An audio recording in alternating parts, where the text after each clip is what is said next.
अस्सलाम वालेकुम friends. Labour and human resource department government of Punjab में जो है वो वैकेंसी आई हुई हैं और ये जो वैकेंसियां हैं ये एक प्रोजेक्ट बेस है जिसमें जो है establishment of occupational safety and health laboratory at Faisalabad यानी कि फैसलाबाद में एक लेबॉर्ट्री के क़याम के लिए इन जो ये नीचे असामियाँ दी गई हैं उनकी ज़रूरत है।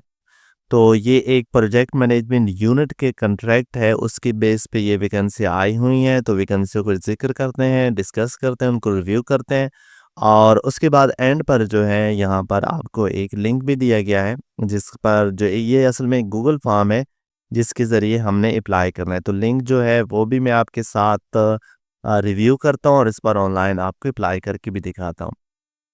सबसे पहले वैकेंसी की बात करें तो यहाँ पर आपको जो है सबसे पहले मिल जाती है इंडस्ट्रियल हाइजीन की वैकेंसी है, बीएस स्केल 7 की वैकेंसी है। एक ही पोस्ट है, 30 से 35 साल एज लिमिट है और इसके लिए चाहिए एमएस केमिस्ट्री या occupational safety and health chemical और मैकेनिकल इंजीनियरिंग, इसमें आपके पास जो है वो डिग्री होनी चाहिए।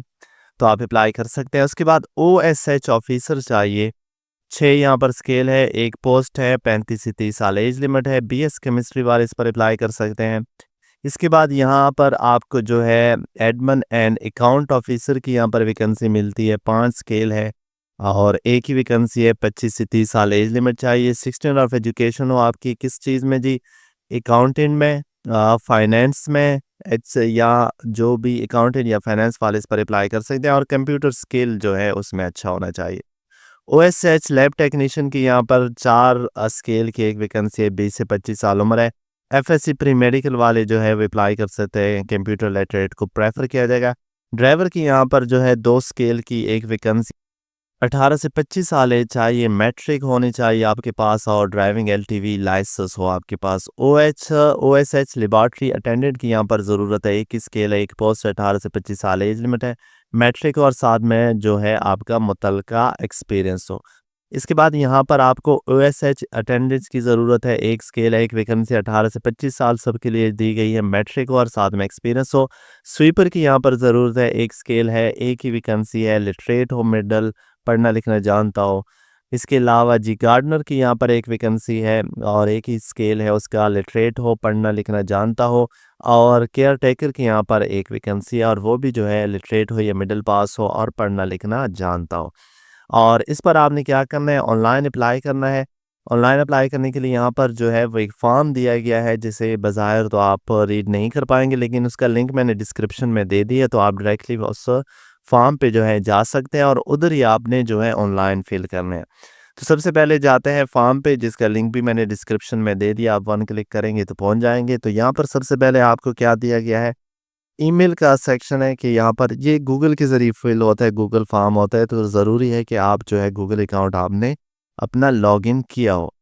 तो सबसे पहले यहाँ पर आपने अपनी एप्लीकेशन जो है उसके लिए यहाँ पर आपके पास कोई भी ईमेल एड्रेस जो है आपका, वो आपने यहाँ पर लिखना है। ईमेल एड्रेस के बाद आपने पोस्ट सेलेक्ट करनी है। अभी जो पोस्ट जिनका ज़िक्र हमने किया ये तमाम यहाँ पर अवेलेबल हैं, तो आपने अपनी पोस्ट सेलेक्ट करनी है जिस पर आप अप्लाई करें। फ़र्ज़ करें आप अप्लाई कर रहे हैं as a admin and account officer, तो आपने इसको सेलेक्ट किया और इसके बाद ये नेक्स्ट बटन है, इस पर क्लिक करेंगे। सिंपल एप्लीकेशन फॉर्म है, यहाँ पर आपने क्या करना है कि अपना नेम लिखना है और उसके बाद यहाँ पर फादर नेम लिखना है। यहाँ पर आपने अपनी डेट ऑफ बर्थ जो है वो यहाँ पर आपने लिखनी है। आप इसे टाइप करके भी लिख सकते हैं या फिर आप क्या करें, गूगल का जो ये कैलेंडर है इस पर भी क्लिक करके आप लिख सकते हैं। एज यहाँ पर आपने मेंशन करनी है, ऑटोमेटिकली कैलकुलेट नहीं होती, तो आप जो है एज अप्रोक्सीमेटली जो भी आपकी बनती है डे के छोड़ के सिर्फ ईयर में आपने बतानी है कि 2002 में मेरी पैदाइश है तो ये कितनी बनती है जी, 23 साल बनती है। इसके बाद सीएनएसी नंबर यहाँ पर आपने अपना लिखना है, जो भी आपका सीएनएसी नंबर है आपने यहाँ पर इंटर कर देना है। इसके बाद यहाँ पर आपने अपनी जेंडर मेल फीमेल और dashes very sensitive with dashes लिखना है, ठीक है। तो यहाँ पर मैंने डैशेस नहीं दिए तो ये रेड हो गया। तो अब क्या करूँगा कि मैं यहाँ पर अपने जो सीएनएसी है उसको डैशेस के साथ यहाँ पर दर्ज कर दूंगा और उसके बाद यहाँ पर अपना जेंडर सेलेक्ट किया मैंने, यहाँ पर अपना मज़हब सेलेक्ट किया, हाफ़िज़ कुरान हूँ येस या नहीं, स्पेशल पर्सन हूँ येस या नहीं। उसके बाद डोमिसाइल किस डिस्ट्रिक्ट का है मैंने वो सेलेक्ट किया।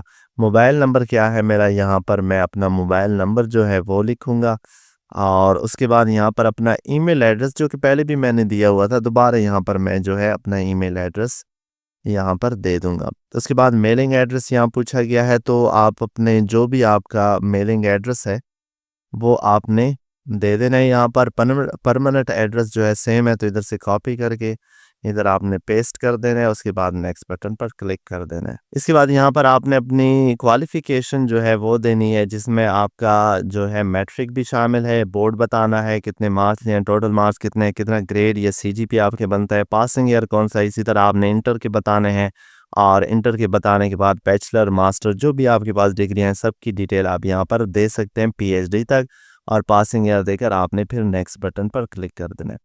उसके बाद यहाँ पर आपका जो एक्सपीरियंस है, जो रिलेवेंट एक्सपीरियंस है, वही आपने यहाँ पर लिखना है। किस कंपनी में है, कौन सी पोजीशन पर है, क्या रिस्पॉन्सिबिलिटी थी आपकी, टोटल एक्सपीरियंस कितना है, क्या ये एक्सपीरियंस जो है वो रिलेवेंट है कि नहीं है, मतलब जॉब पर जिसके लिए अप्लाई कर उसके रिलेटेड है या नहीं है, वो आपने फिल करके उसके बाद नेक्स्ट कर देना है। उसके बाद यहाँ पर जो है ऑर्गेनाइज, ये दूसरी ऑप्शन है, मतलब अगर एक से ज़्यादा जगह पर आपका एक्सपीरियंस हो तो आप यहाँ पर दे सकते हैं। बिल्कुल इसी तरह जैसे आपने पहले फिल किया है, 3 ऑप्शन है ये, तो यहाँ पर 3 ऑप्शन दिए गए हैं इसके लिए। तो आप एक भी फिल कर लें, या अगर नहीं है तो खाली छोड़ भी सकते हैं। 4 ऑप्शन, और उसके बाद यहाँ पर जो है 5, क्योंकि एक्सपीरियंस है, और एक्सपीरियंस जो है वो एक से ज़्यादा जो है डिपार्टमेंट में हो सकता है। यहाँ पर क्या करना है, ऐड सीवी बटन है, इस पर आप क्लिक करेंगे और अपनी जो सीवी है आपने यहाँ पर अपलोड कर देनी है। और आपकी जो सीवी का साइज़ हो, डॉक्यूमेंट्स में हो या इमेज में, उसका साइज़ जो है वो 1 MB से ज़्यादा नहीं होना चाहिए। वो आपने यहाँ पर अपलोड कर देनी है। उसके बाद आपने क्या करना है, यहाँ पर कवर लेटर की बात हुई है सीवी के लिए, किसी ख़ास वैकेंसी के लिए आप कवर लेटर बनाते हैं, नहीं तो आप इसके लिए जो है वो चैट जीपीटी की हेल्प ले सकते हैं, या यूट्यूब वीडियो वगैरह देखकर आप अपना कवर लेटर किस तरह बनाते हैं वो आप इस्तेमाल कर सकते हैं। कवर लेटर बेसिकली क्या होता है कि देखो, सीवी जो होती है वो एक जनरल टर्म होती है, एक यूनिवर्सल चीज़ होती है, जिसे आप बहुत सारे प्रोफाइल पर इस्तेमाल कर सकते हैं, बहुत सारे जॉब्स के लिए इस्तेमाल कर सकते हैं। लेकिन कवर लेटर स्पेशल जॉब के लिए होता है, जिस पर आप अप्लाई करें, जिसमें आप बताते हैं कि आप ये फील्ड क्यों चूज़ कर रहे हैं, क्या आपके इसका एक्सपीरियंस इसके बारे में कितना है, और आप किस तरह इसमें बेहतर काम कर सकते हैं। तो ये सारी चीज़ें होती हैं इसमें।